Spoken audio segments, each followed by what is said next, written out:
Ecuador Inmediato Premium y su club de suscriptores.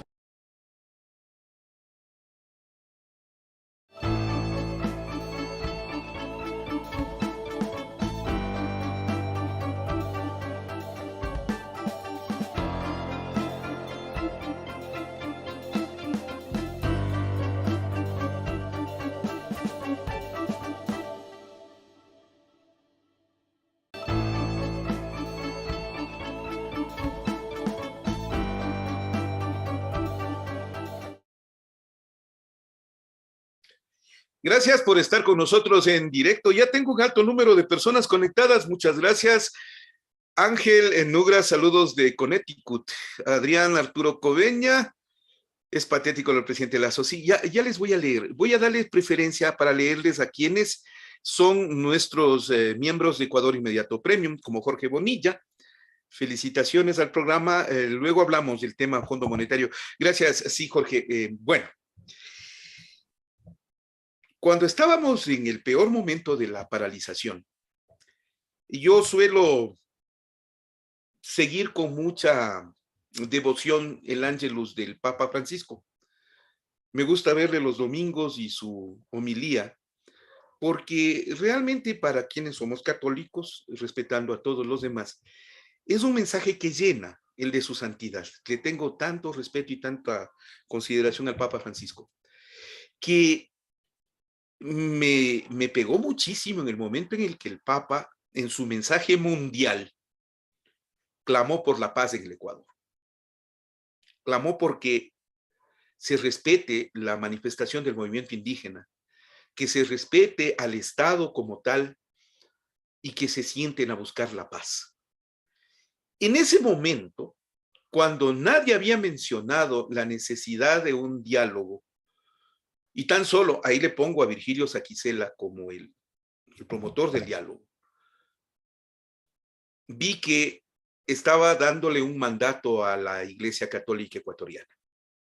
El Papa le estaba mandando a la Iglesia a que intervenga en el conflicto, a que se mete en el conflicto.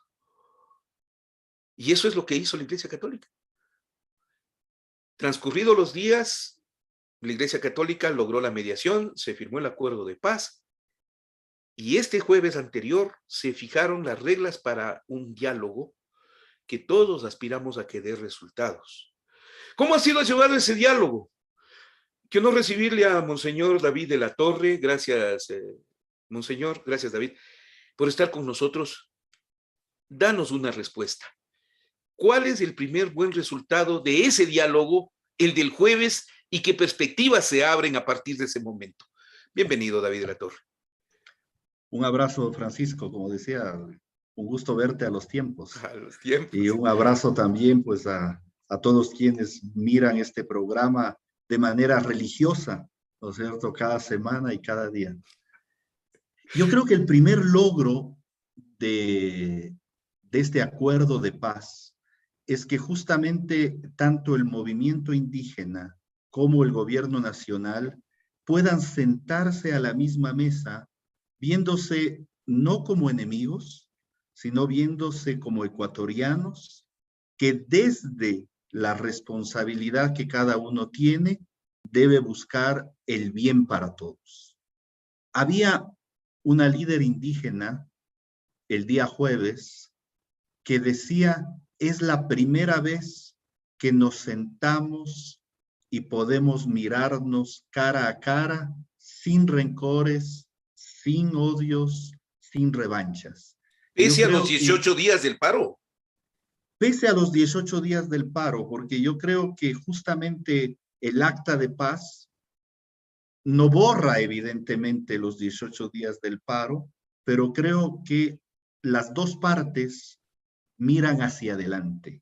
Las dos partes sienten que los 18 días del paro les ha enseñado mucho y sobre todo yo creo que el mensaje fundamental es ver esto como una oportunidad, la oportunidad de poder aprender de los errores, de poder aprender del dolor, de poder aprender del grito del pueblo, para que podamos entonces todos de alguna manera estremecernos con las justas reivindicaciones del mundo indígena, pero también que podamos entender que estamos en un Estado, en un orden constituido, en un país que es de todos.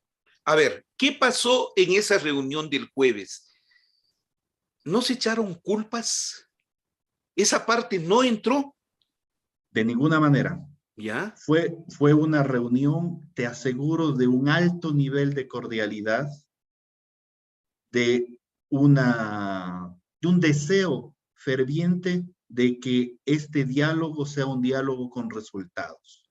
Yo lo repetí muchísimas veces porque fui yo el que expuse un poco la hoja de ruta y la metodología que se iba a seguir, la que nosotros como mediadores y garantes del diálogo proponíamos a las partes. Eso se hizo varias correcciones.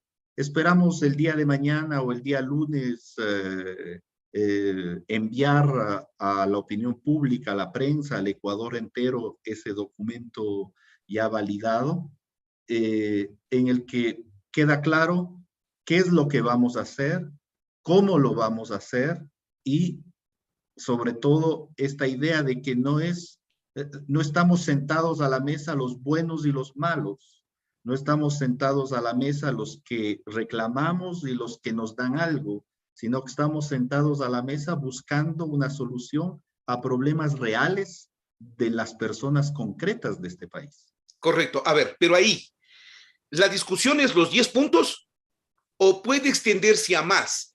Y dos, ¿por qué 11 comisiones? ¿Por qué dividir el tema en 11 comisiones? ¿De quién fue la idea y cómo canalizar?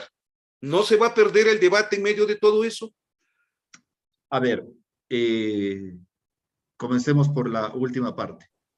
Son 10 mesas temáticas que responden a los 10 puntos que originaron la movilización nacional del 13 de junio.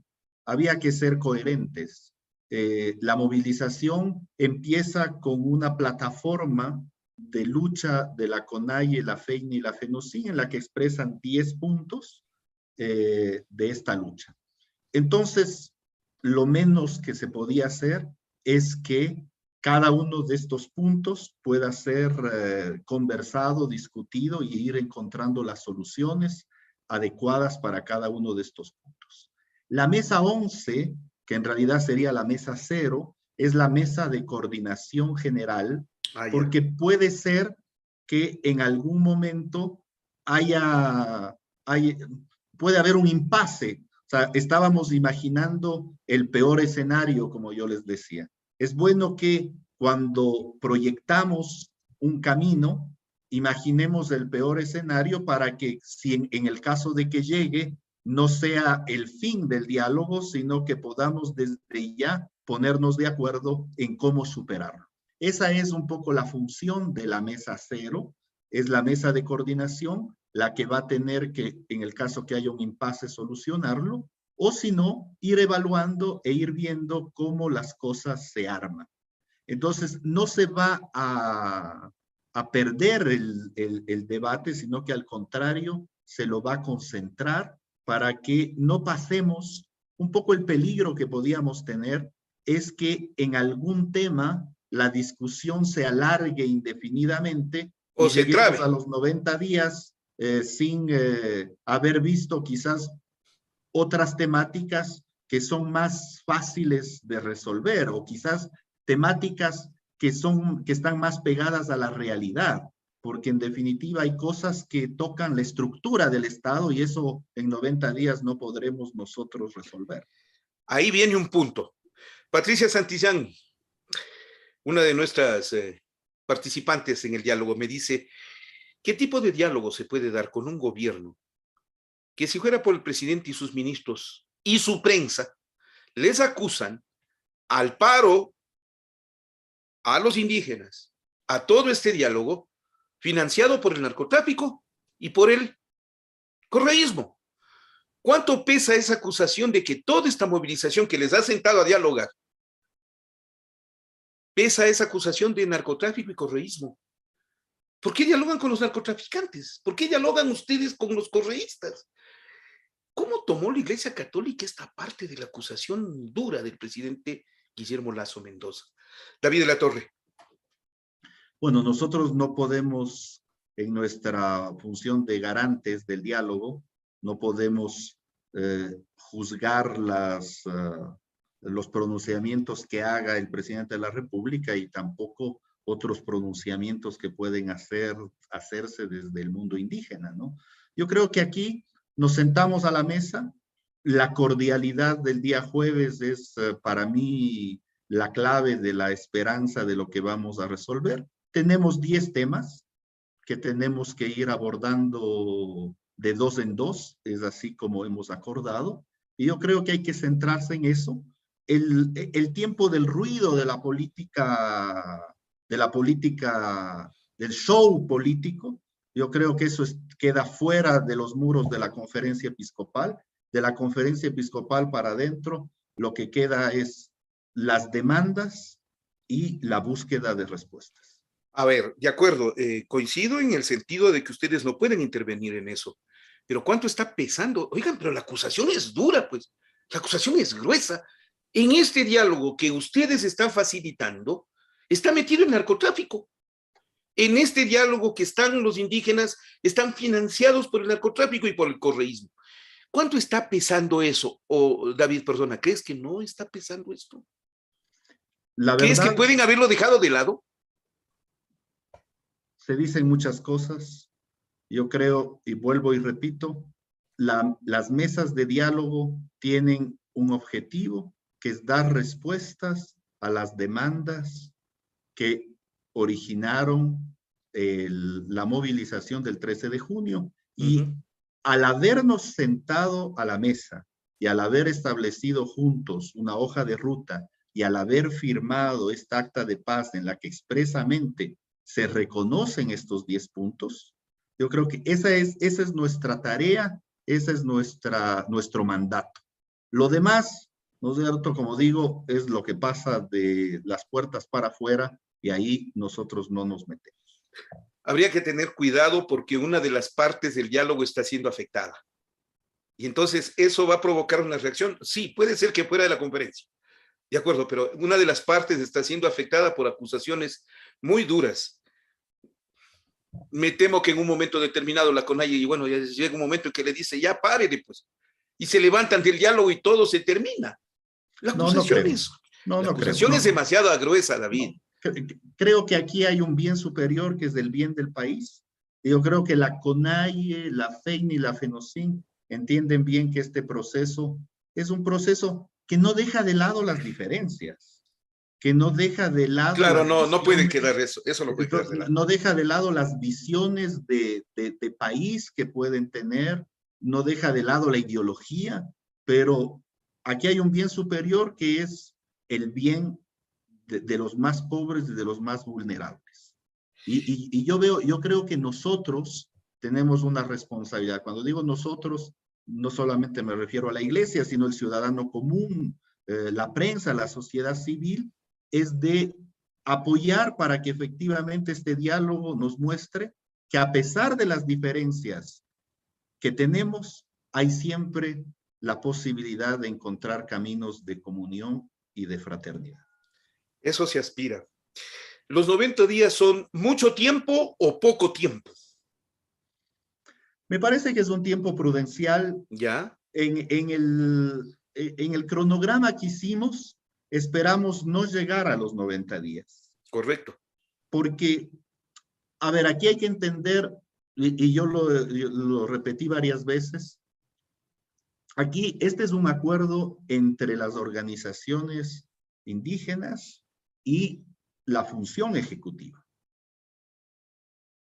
Hay cosas que dependen de la función legislativa, hay cosas que dependen de otras funciones del Estado, entonces que serán invitadas a la mesa de diálogo, ya, pero el compromiso, digamos así, es que el Ejecutivo haga lo que tiene que hacer desde sus funciones constitucionales y trazar quizás medidas a mediano y largo plazo.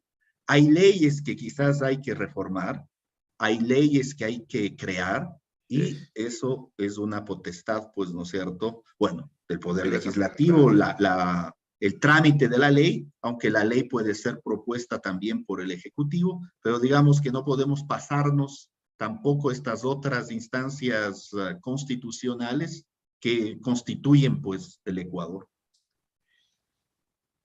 Me permito hacerte esta pregunta porque creo que está en tus manos responderme. ¿Le informaron a su santidad el Papa Francisco del diálogo? De todo lo que Claro, está haciendo la claro, Iglesia Católica. ¿Está por informado el supuesto, Papa? por ¿Cuál ha supuesto. sido la reacción de su santidad? Él está informado desde el primer día, pues, desde que se firmó el acta de paz el día jueves pasado. ¿Cuál fue la reacción? Eh, eso, eso debería responderlo el señor Nuncio, pero evidentemente pues una satisfacción no solamente por el rol jugado por la Iglesia, sino una satisfacción de que evidentemente este país que él quiere mucho, este Sí. país Eso me consta. que porta en su corazón, pues Sí. haya encontrado un camino para solucionar sus conflictos. O sea, en toda sociedad hay conflictos. Yo creo que eso, la utopía, ¿no es cierto?, de un mundo perfecto no existe. Pero lo importante es que a pesar de los conflictos, seamos capaces de encontrar, como decía hace un momento, un bien superior. Y ahí yo creo que en algunas entrevistas me dicen, pero monseñor, ¿cómo evitar que esto se repita? Yo les digo, el problema No. de fondo no es evitar que esto se repita. El problema de fondo es saber cuál es el centro de nuestro accionar político, cuál es el centro de nuestras decisiones económicas, sociales. Yo creo que ahí está el problema. Mientras la persona no sea el centro de nuestro quehacer, seguiremos entonces construyendo una sociedad en la que el conflicto se manifiesta de manera violenta. Mi última pregunta, David de la Torre. No tienes idea cómo agradezco la gentileza de la apertura a este diálogo, porque es bastante difícil conseguir que las partes se pronuncien en el proceso. ¿No sientes que la Iglesia Católica Ecuatoriana está comprometida en su palabra a obtener esos resultados? Digo porque el rol jugado por la Iglesia ha sido importante, lograr sentar a conseguir. Pero ahora, esos acuerdos deben ser vinculantes. ¿La Iglesia Católica está comprometida a garantizar esos acuerdos, esos resultados? Monseñor David de la Torre. Bueno, nosotros somos garantes del diálogo, somos garantes morales de que el diálogo se haga con altura, de que el diálogo se haga buscando soluciones.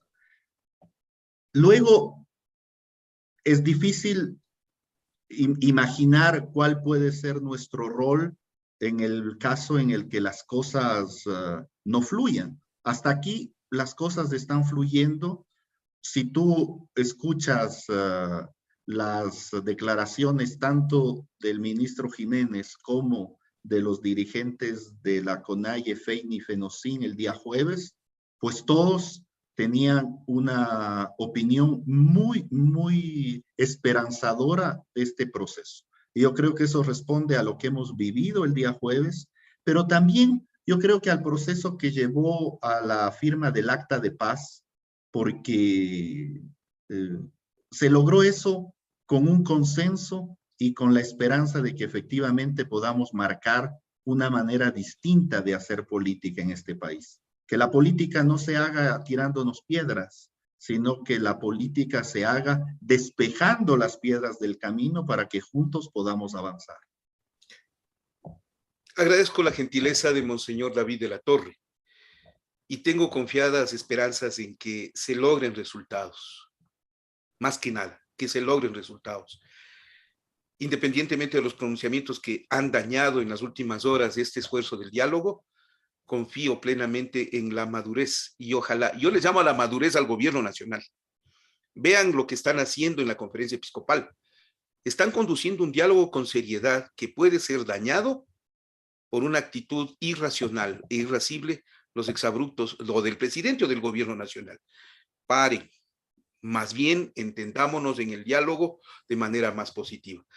Monseñor David de la Torre, qué honor, siempre es un gusto volverte a ver de cuando en cuando, y en estos momentos especialmente. Gracias, David. Un abrazo, Francisco. Gracias, señor. Mire que estamos en Ecuador Inmediato, en directo. Déjeme que vuelva en un momento más. Quiero ahora buscar la palabra del magíster Hatari Sarango, con quien conversaremos en este espacio.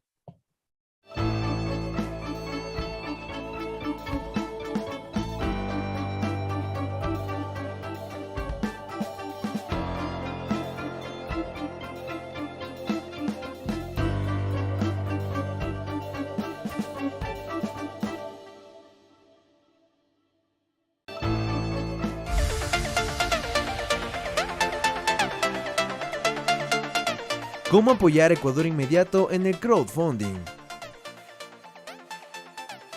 Si deseas apoyar a Ecuador Inmediato en el crowdfunding, puedes hacer tu depósito o transferencia en la cuenta del Banco del Pichincha y en la cuenta del Banco del Pacífico. Los números los dejamos en pantalla. El nombre de la cuenta es Ecuador Inmediato y el RUC también te lo dejamos en pantalla.